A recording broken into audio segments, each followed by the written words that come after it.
Continuamos, estamos en Enfoque Matinal desde CDN y vamos a hablar de economía. Hay que hablar de economía y si lo podemos hacer y lo vamos a hacer con un gran entendido en estas cosas, pues es todo un privilegio personal y periodístico. Hablemos de economía con Enrique Brapp, que es un hombre sumamente bien documentado, entre otras muchas cosas, dos temas. El tema del empleo, el tema salarial, lo que está ocurriendo, ya hay una quinta parte y subiendo de suspensiones de empleo formal y sobre todo, Enrique Brapp, bienvenido, el tema turismo. No lo dejes, por favor. Bienvenido a Enfoque Matinal, Enrique. Bienvenido. Muy buenos días a Pablo, muy buenos días a Nelson y buenos días obviamente a toda la audiencia de ustedes. Es un placer estar con ustedes a pesar de las circunstancias, porque obviamente sabemos que nos consideramos como privilegiados en nuestra cuarentena dorada y pensando en muchísima gente que nos ve que está pasando mucho trabajo. Sí, queríamos tu reflexión, Henry, en el tema, por ejemplo, si tú quieres comenzamos por el turismo, que preocupa mucho por la importancia que tiene para el país y que no depende solo de nosotros, sino de que venga el turista. La situación actual y cómo tú ves la panorámica del turismo cuando pase esto, por favor, y sus efectos en la economía. No, primero entender que efectivamente, mira, el sector que ha sido, que es y que va a seguir siendo más golpeado por esta crisis, definitivamente el sector turismo, que obviamente es algo grave para el país por la relevancia que tiene el sector turismo. Turismo, zona franca son dos sectores muy importantes, pero turismo tiene una dimensión adicional que no tiene tanto, es el sector zona franca, que es la relación con todos los demás sectores de la economía, lo que llamamos los encadenamientos, ¿no? Que es esta relación que tiene, mira, para dar un ejemplo, yo estaba hablando con un amigo que alquila equipos agrícolas en Asua y ya le dijeron que a partir de julio de las 4 máquinas ya se podía llevar 2 para su casa porque los principales clientes de esos productores son precisamente los hoteles de la zona este. O sea, eso es para dar un ejemplo de la consecuencia. Resultado, el taller mecánico que le daba el servicio a esas 4 máquinas pues va a tener que ajustar. La bomba de gasolina, cuyo principal cliente probablemente era esas 4 máquinas que consumen mucho gasol, pues todo el mundo se ve afectado. Hay un estudio que hizo hace 3 años atrás la excelente economista Jacqueline Mora para Azonadores y el Banco Popular. Ella calculó que el sector turismo representa por sus conexiones directas e indirectas alrededor del 22% del Producto Interno Bruto de la República Dominicana. O sea que estamos diciendo que esta crisis está afectando la quinta parte de la economía dominicana y con circunstancia agravante. Y es lo más preocupante porque, mira, estamos hablando ahí de cosas a nivel macroeconómico. Por eso yo quise dar un ejemplo de la vida real. Yo creo que no debemos de perder de vista en esta crisis que la economía es la economía del día a día, del ciudadano de a pie, que es el que está siendo más golpeado por esta crisis. Empleo, turismo representa entre directo, indirecto, formal, informal, un poquito más de 1 millón de empleos. Entonces, cuando tú ves que a mitad de marzo, tomando una decisión que era la decisión correcta, que era cerrar las fronteras terrestres, aéreas y marítimas, básicamente le quitamos el enchufe a un sector completo, donde más de 80,000 habitaciones de hoteles, de un día para el otro hay que cerrarlas.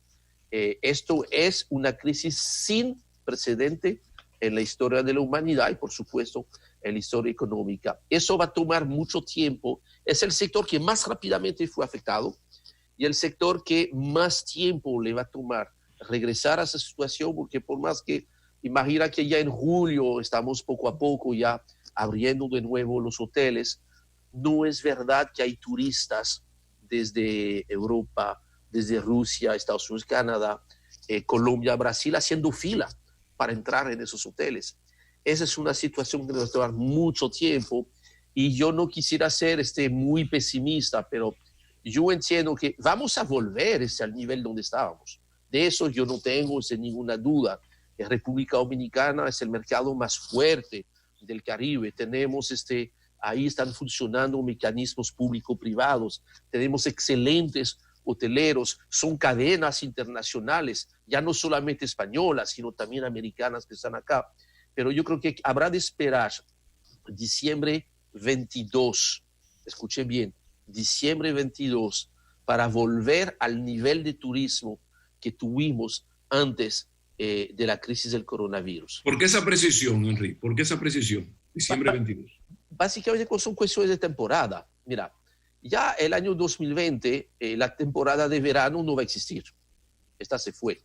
Ahorita lo que vamos a tener que trabajar durante este verano y a partir de ahora es qué tanto podemos empezar a recuperar de la temporada de diciembre 20 a hasta el año 21, que va a ser un año paulatino de recuperación, porque una cuestión es que ya nosotros tengamos ya la capacidad, y eso va a volver rápido, es que es lo más fácil, es volver a abrir los hoteles, ponerlos en condiciones, probablemente hoteles que van a ser más bonitos que antes, porque con esta crisis pues tú tuviste tiempo de remozarlo, de hacer las adecuaciones que tú no lograbas hacer. Bueno, siempre y cuando tú tienes el financiamiento para eso, obviamente, pero hasta el momento de este lado no ha habido malas noticias, siguen inversiones van a seguir a República Dominicana, pero las economías que nos mandan turistas están viviendo, al igual que la República Dominicana, su peor crisis económica, probablemente de su historia. Señores, tenemos que entender que esta crisis es altamente probable, viendo lo que está aconteciendo en los Estados Unidos, que el impacto de esta crisis es más fuerte por su intensidad, por su rapidez y la lentitud de la recuperación a lo que fue la crisis de 1929. Esa es una crisis histórica. Nunca había pasado eso. Mira, de un día para el otro, todo se para. Se suspende la demanda, se suspende la oferta al mismo tiempo. Eso solamente existía en los libros de textos, lo que llaman el sudden stop, ¿no? La parada súbita. Eso es lo que nos ha acontecido. Y no sabemos a ciencia cierta por cuánto nos va a tomar. Tenemos la esperanza que en el caso de la República Dominicana, a partir del final del mes de abril, quizás lleguemos a lo que será el pico, ¿no? de infectados, muertes, y que poco a poco todo el mes de mayo vaya disminuyendo y a partir de julio empezar a volver a la vida. Ahora, Henry, sí, lo que torna más complejo esto es lo que tú dices del entorno internacional también en crisis. Claro. O sea que no es solo un problema de nosotros, pero yo quisiera tu valoración de la medida de ataque, vamos a llamarle así, del gobierno a la situación. Hay varios programas sociales, hay varias iniciativas de protección al aparato productivo. Una valoración general, por favor. No, mira, sin duda alguna, y yo recuerdo, porque lo habíamos comentado, ¿no? Yo recuerdo el momento cuando se da el primer discurso de Danilo Medina, cuando ya la gente descubre con un nivel de, vamos a decir, la gente se quedó como frisada frente a, mira, ya la crisis está aquí, la magnitud de esta crisis, era necesario recibir del presidente de la República una dosis de tranquilidad y de cierto modo ese fue el objetivo del discurso, y este objetivo se había cumplido. Era decirle a la gente, mira, nadie se va a morir de hambre, vamos a distribuir comida. Nadie se va a morir porque no tiene dinero, vamos a distribuir este dinero. Y no se preocupen los que han perdido sus empleos, que vamos a tener un programa para los que fueron suspendidos y un programa para evitar que las empresas suspendan. Eso es el primer acto. Hasta ahí todo va muy bien. Segundo, después ya empezamos a ver cuáles son las medidas. Yo creo que hay medidas que van hacia la parte salud. Yo no soy un experto en salud, no las puedo comentar, pero obviamente vemos que ahí, al igual que en muchos países, esta situación ha desnudado la situación trágica en la cual estaba el sector salud y desnudó la razón por la cual nosotros siempre estábamos insistiendo que la Ley de Estrategia Nacional de Desarrollo no era una simple sugerencia, era una ley. Esta ley mandaba a que para el presupuesto del 2020 se fuera a invertir un 4% del PIB en el sector salud. Señor, estamos hablando de 200.000 millones de pesos y lo que hay en el presupuesto 2020 son solamente 80.000 millones de pesos. Yo creo que eso lo tendremos que discutir después. Eso no es la discusión de ahora, pero eso nos desnudó esta situación. Después, medidas más de corte social. Señores, hoy en día hay gente que se ha despertado, que anoche no ha podido comer y que si no sale de su casa hoy, no tiene forma de resolver a menos que los programas estatales que se anunciaron, transferencia de dinero, distribución casa por casa, si esos programas no funcionan con alto criterio de eficiencia, hay gente que va a seguir sin comerse hoy. Entonces, esos programas que creo que son los correctos, nunca van a ser suficientes, obviamente, siempre hace falta más comida, hace falta más dinero. Lo que es difícil, y yo creo que hemos visto el límite de esos programas, es la implementación, porque es muy complicado, aun cuando tú hayas identificado la gente. Y ahí la gente que estaba en el sector formal estaba bien identificada, pero recuerden que casi el 60% de la fuerza laboral, más del 60% de la fuerza laboral del sector privado está en el sector informal, lo cual quiere decir que no necesariamente estaba empadronada. Y finalmente, medidas de corte económico, que yo creo que esas todavía se quedan muy cortas. Fueron hechas para atender la emergencia. Hoy vamos a ver, vamos a poder tener un primer balance de qué tan eficiente ha sido el pago, las transferencias, lo del programa del FASE. Lamento que en algunos aspectos el FASE ha dado un mensaje equivocado, como un incentivo perverso a suspender los trabajos y hacer poco, en fin de cuentas, para premiar a las empresas que, a pesar de la situación, están manteniendo abierto y quieren pagar los salarios completos. Yo creo que ahí se pudo haber mejorado, pero eso es lo que hay. Y nuevamente, y termino con esto, la necesidad de hacer rápidamente un FASE también desnuda, la crisis desnudó otra inobservancia a la ley. Señores, la ley de seguridad social que se aprobó hace ya 19 años, ¿cierto? 2001. 2001, la 8701, mandaba a crear un seguro de desempleo. Esta parte, que es una ley, que no es una sugerencia, nunca se implementó. Y ahí, culpa de todos. O sea, no es culpa ni de este gobierno, ni de los anteriores, de todo el mundo, incluyendo los propios sindicatos, incluyendo los propios empleados, el sector privado en general, de haber tenido este mecanismo implementado. Hay mucha gente hoy en día que estaría en una situación menos apremiante. Bueno, esto ha sido tan terrible que algo bueno nos va a traer, porque fíjate cómo tú has recordado esa parte de la ley del 2001 que no se ha cumplido, la parte de la Ley de Estrategia Nacional de Desarrollo que no se ha cumplido. O sea que en parte vamos a cosechar también nuestras falencias y cierto nivel de responsabilidad que ha habido. Pero hay un tema fundamental y que ha caracterizado la economía dominicana, que es esto de la estabilidad macroeconómica. De repente se cae el empleo, ya recordaba que el 20% de los formales, porque entonces si nos metemos en la mayoría, que son los informales, ahí sí que pique y se extiende. Pero si metemos también el tema de las remesas con Estados Unidos prácticamente en una recepción ya anunciada, si nos metemos aquí con el turismo que acabas de explicar, que con Dios y la Virgencita Altagracia quizás a finales de diciembre podría ir cogiendo el ritmo, si tú le sumas a eso el tema del narcotráfico y del lavado de activos, que es ilegal y es inmoral, pero es lo que parcialmente mantiene los barrios carenciados del país. Ante ese escenario, ¿podrá don Héctor Valdés Albizu y esas reservas que se han logrado acumular en el banco, soportar la presión hacia el peso dominicano de la divisa estadounidense? Cómo no, mira, esa es una de las preguntas obviamente más importantes, porque este tema macroeconómico, si tiene problemas, rápidamente se traduce por una catástrofe a nivel microeconómico. Todo el mundo recuerda la crisis bancaria del 2003, ese 2004, ¿no? Que llevó a la pobreza a más de 1 millón de gente. Mira, definitivamente, por dicha, hay mucha experiencia y sabiduría en el Banco Central. Hay recursos en el Banco Central que quizás no había hace 10 años.